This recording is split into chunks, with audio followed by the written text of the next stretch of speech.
On the Preferences tab is where you will be able to configure all your modules and documents. In general, you can enable or disable modules. For example, if you're planning to collect deposits, the best way to do it is by using retainer invoices. Make sure to enable all the modules you're going to need.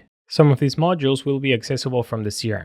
Also, in the next section of this course, we're going to configure Zoho Projects. So we will need the time tracking module enabled in Books. One of the modules available is Payroll. If you're not planning to run your own payroll, don't enable this module. This is just another Zoho app called Zoho Payroll, and it is not included in Zoho One. If you do run payroll, you can try it out. It integrates very well with Zoho Books.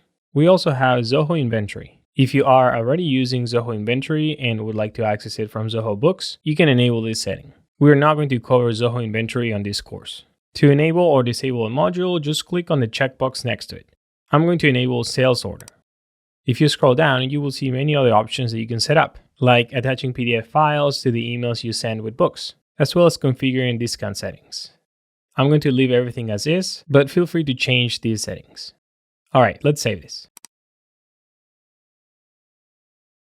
Customer Portal is a feature that gives your customers access to a website where they can see all the documents you send them, like estimates and invoices, and approve, reject, or even pay for them right from the portal. The Customer Portal feature is enabled by default, but you have to give each customer access to the portal individually. As you can see, there are many options here that you can review and change if you're planning to use portals. One of the settings related to this course is this one. In Books, you can track projects and timesheets. In the next section, we will set up the Zoho Projects integration, and all the projects and timesheets will be synced with Books. So if you want your clients to be able to see this information from the portal, enable this setting. Another app we will set up is SalesIQ. If you already enable it in your Zoho One account, you can connect it to Books, and your customers will be able to chat with you from the customer portal. Let's open the Estimates tab. For some of you, this tab might be called Quotes.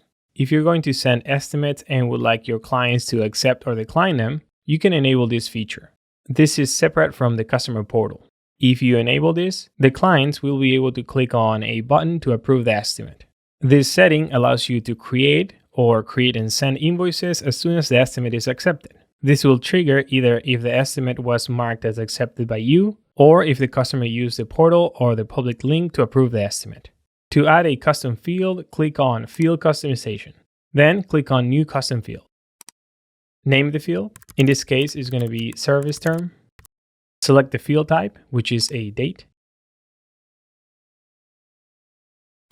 And let's save it. You can add custom fields to most of the modules, like customers and vendors, estimates, and expenses.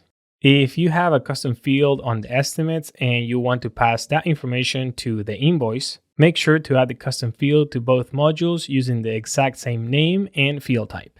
Then, when you create the invoice from the estimate, the information on the custom field will be added to the invoice automatically. Let's open the invoice settings. You have general settings related to invoices, as well as other options like field customization, validation rules, custom buttons, and related lists. Keep in mind that there are many modules here, and all of them have some settings that can be configured. Make sure to review all of them to learn what can be possible with Zoho Books. Also, you can create custom modules by clicking here.